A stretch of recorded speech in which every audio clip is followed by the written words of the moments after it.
বিশ্বাস করা না করাটা আপনার ব্যাপার। আজকে আমি আপনাদের সাথে এমন একটি ঘটনা শেয়ার করব যে ঘটনার সমাপ্তি ঘটেছে মৃত্যু দিয়ে, এবং সেটা খুবই ভয়ঙ্কর একটা মৃত্যু। আর কথা না বাড়িয়ে আসল ঘটনা বলি। যার সাথে ঘটনাটি ঘটেছে সে আমার চাচাতো ভাই, যদিও আমার বাবার আপন কোনো ভাই নেই, কিন্তু আমরা তাদেরকে আপন হিসেবে দেখি। তার আসল নাম আবু কালাম, বয়স আনুমানিক 38 হবে, কিন্তু এলাকার সবাই তাকে অন্য একটা নামে চেনে এবং আমরাও সেই নামেই ডাকতাম। তাই ডাক নামটা ব্যবহার না করে আসল নামটাই ব্যবহার করলাম। আপনাকে আমার সালাম জানিয়ে ঘটনার বর্ণনা শুরু করলাম। আসসালামু আলাইকুম। ঘটনাটি ঘটেছে 2023 সালের নবম মাসে। তারিখটা আমার ঠিক মনে নেই। আমার চাচাতো ভাই কালাম, উনি ছিলেন একজন সিএনজি ড্রাইভার, সিএনজির মালিক উনি নিজেই। উনি সবসময় রাতেই গাড়ি চালাতেন আর সবসময় রাত 1টার আগেই বাসায় চলে আসতেন। একদিন রাত 2টা বেজে গেছে, কিন্তু তিনি বাসায় আসেননি। এটা নিয়ে সবাই একটু টেনশনের মধ্যে ছিল। তখন তার বড় ছেলেকে ভাবি বলল, তোর আব্বুকে একটা ফোন দিয়ে দেখ কোথায় আছে, আজকে তো লেট হচ্ছে কেন। তখন সে ফোন করে এবং সাথে সাথেই ফোনটা রিসিভ করে। ততক্ষণ পর্যন্ত সবকিছু স্বাভাবিক ছিল, কিন্তু ফোনটা রিসিভ করার পর সে যা শুনেছে তা বাবার কাছ থেকে কোনো ছেলে আশাও করে না। ফোনটা রিসিভ করার পর সে বলল, বাবা তুমি কোথায়? তখনই বাবার ফোন থেকে কেউ একজন বলল, বাচ্চার কণ্ঠে বলে উঠল, কে তোর বাবা? কার কাছে ফোন করেছিস? তোর বাবা নেই, মরে গেছে। এটা বলেই ফোনটা কেটে দেয়। তখন সে বিষয়টা অতটা গুরুত্ব দেয়নি এবং মাকে বলল, কোথাকার কোন এক বাচ্চা ফোন ধরে উল্টাপাল্টা কথা বলছে, আরেকটু অপেক্ষা করার পর হয়তো দূরে কোথাও প্যাসেঞ্জার নিয়ে গেছে, চলে আসবে। আরেকটা বিষয় বলে দেই, কালাম ভাইয়ের ছেলে মানে আমার ভাতিজা 1 সপ্তাহ আগেই কিন্তু বিয়ে করেছিল। এই জন্য বাড়িতে অনেক মেহমান ছিল, তার মধ্যে এই ঘটনার সম্মুখীন হই আমরা। আনুমানিক আধা ঘন্টা পর কালাম ভাই বাসায় আসে।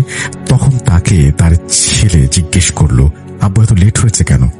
তোমার ফোন কোথায় ছিল? কল দিয়েছি, একটা বাচ্চা রিসিভ করেছে। কালাম ভাই বলল, তুই আমাকে কখন ফোন দিলি? আমার মোবাইল তো পকেটেই আছে। তখন তার ছেলে বলল, দেখি মোবাইলটা দাও। মোবাইলটা হাতে নিয়ে বলল, এই দেখো রিসিভড কল।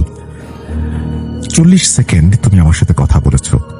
সেটা দেখে কালাম ভাই বলল, আরে পকেটে ছিল, হয়তো টাচ লেগে রিসিভ হয়ে গেছে, বুঝতে পারিনি। তখন কালাম ভাই ভাবিকে বলছে, আমার পেট ব্যথা করছে, একটু তেল মালিশ করে দাও। এই বলে রুমে চলে যায়। আমরাও সবাই যার যার মতো ঘুমিয়ে পড়ি। কিন্তু সকাল হতে না হতেই আমাদের সাথে ঘটে গেল আরেকটি অলৌকিক ঘটনা।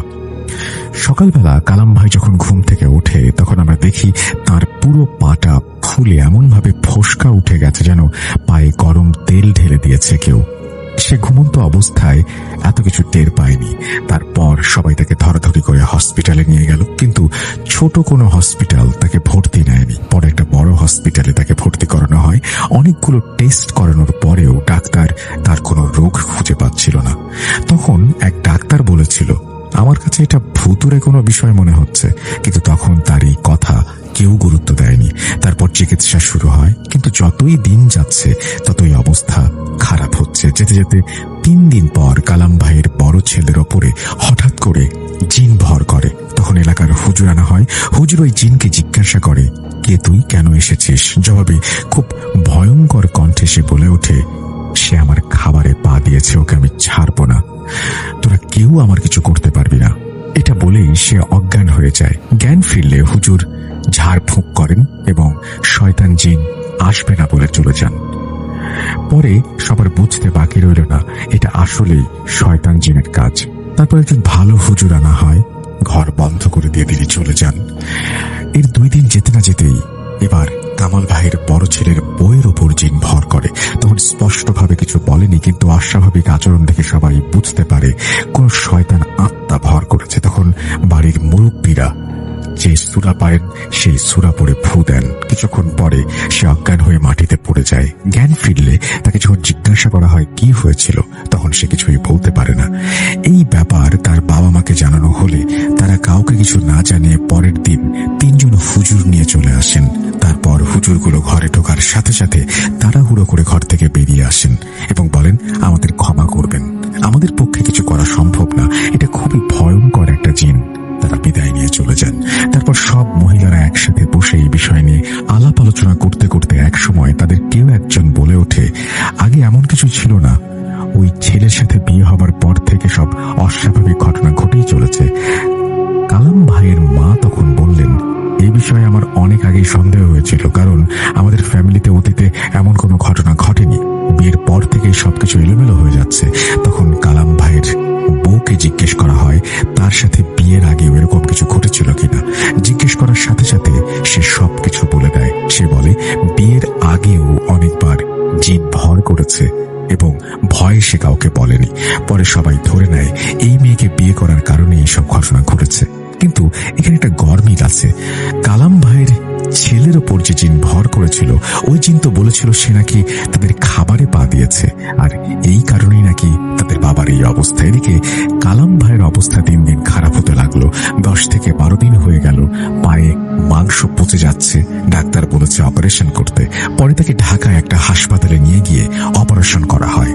তারপর 15 দিন চলে যায়। একজন বড় কবিরাজের খবর পাওয়া গেল। ওই কবিরাজের কাছে গিয়ে বিস্তারিত বলা হয়। সবকিছু শুনে সে আমাদের বলল, অনেক দেরি হয়ে গেছে, অপারেশন করানোর আগে অনেক বড় ক্ষতি হয়ে গেছে, এখন আর কিছুই করা সম্ভব না। তারপর আমরা সেখান থেকে চলে আসি। সেখান থেকে চলে আসার পর আমাদের আত্মীয়দের মাঝে একজন ছিলেন, তিনি আগে সৌদি আরবের একটা মসজিদে ইমামতি করতেন। খুব ভালো একজন বড় মাপের হুজুর তিনি। তার কাছে গিয়ে সবকিছু জানানো হয়। আমাদেরকে বলেন, কালকে আমি সবকিছু জানাবো, এখন আপনারা যান। পরে সেই চাচিকে ফোন করে তিনি বলেন, দেখেন, অনেক খারাপ এবং শক্তিশালী একটা জিন, এত সহজে তাকে হাজির করা যাবে না। সে তো একবার আসে, তার সাথে শক্তিতে পেরে ওঠাও সহজ হবে না। আর হুজুর এটাও বলেন, কখনো যেন কারো মাধ্যমে এটাকে হাজির করার চেষ্টাও না করা হয়। আর সবার শেষে যে কথাটা হুজুর বলেন সেটা ছিল ঠিক এরকম, আপনার ছেলের সাথে যা ঘটেছে সেটার জন্য আপনার ছেলে নিজেই দায়ী।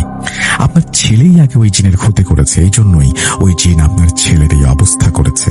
তখন আল্লাহকে ছাড়া আমাদের কাছে আর কোনো উপায় ছিল না। এদিকে কালাম ভাইয়ের অবস্থা খুবই খারাপ, আর সে বারবার একটা কথাই বলছে, একবার আমাকে বাড়িতে নিয়ে যাও, না হলে আমি মরেও শান্তি পাবো না। পরে সবাই বলে ওকে একবার বাড়িতে আনা দরকার। এত করে বলছে একদিনের জন্য বাড়িতে নিয়ে আসা হোক, না হলে মরে গেলেও আফসোস থাকবে। তখন হসপিটালের কাউকে কিছু না জানিয়ে এক রাতের জন্য বাড়িতে নিয়ে আসা হয়, কারণ ডাক্তারদেরকে বললে কখনোই আসতে দিত না। বাড়িতে আসার পর কালাম ভাই একটু অন্য কণ্ঠে ঠান্ডা গলায় বলেন, আমার 3টা জিনিস খাওয়ার খুব ইচ্ছা, তোমরা কি আমাকে খাওয়াবে? তখন সবাই বলে, কি খেতে চাও? অবশ্যই খাওয়াবো। তখন তিনি নরম স্বরে বলেন, বড় মাছের মাথা খাবো, তাদের পিঠা আর গরুর দুধের পায়েস। রাতের মধ্যেই সবকিছু রান্না করা হলো, কারণ কালকে সকালে তাকে হাসপাতালে নিয়ে যেতে হবে। সবকিছু এলে তার সামনে দেয়া হলো, কিন্তু কোনো কিছুই ঠিক মতো তিনি খেতে পারলেন না। একটু একটু করে খাচ্ছেন। হঠাৎ একটা কান্না ভেজা কণ্ঠে নিজে নিজেই বলছেন, আমার সাথে যা ঘটেছে তা আমার ভুলের জন্যই ঘটেছে। তখন সবাই বলল সবকিছু খুলে বলতে। তখন সে বলতে শুরু করে, ওই দিন রাতে একজন মাদ্রাসার ছাত্র আমার গাড়ি ভাড়া করে, অনেক দূর নিয়ে যায় আমাকে। ছেলেটার গায়ে সাদা পাঞ্জাবি, মাথায় টুপি, বয়স ছিল 10 থেকে 12 বছরের মতো। নামবে বলেছিল যেখানে, আরো দূরে নিয়ে গিয়েছে আমাকে।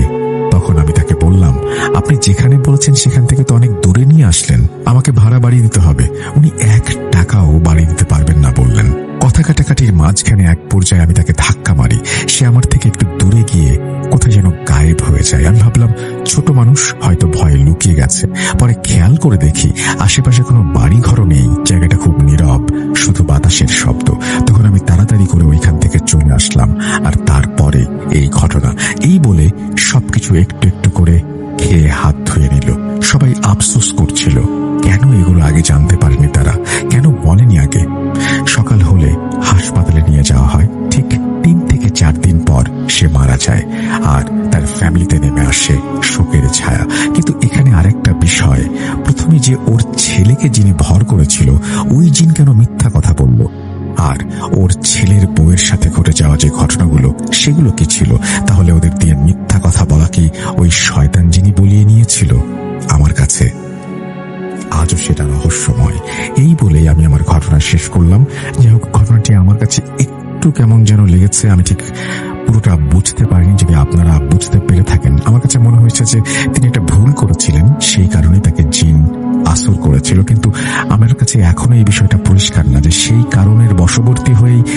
মেয়ে এবং স্ত্রীর ওপরেও কি জিন আক্রমণ করেছিল, নাকি এটা আরেকটা ভিন্ন ঘটনা?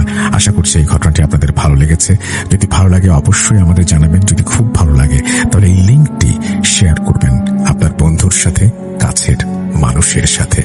আর যারা এখনো পর্যন্ত সাবস্ক্রাইব করেনি তাদেরকে বিশেষভাবে অনুরোধ করছি, সাবস্ক্রাইব করে ফেলুন, আমাদের সঙ্গে থাকুন, সব নোটিফিকেশন পেয়ে যান।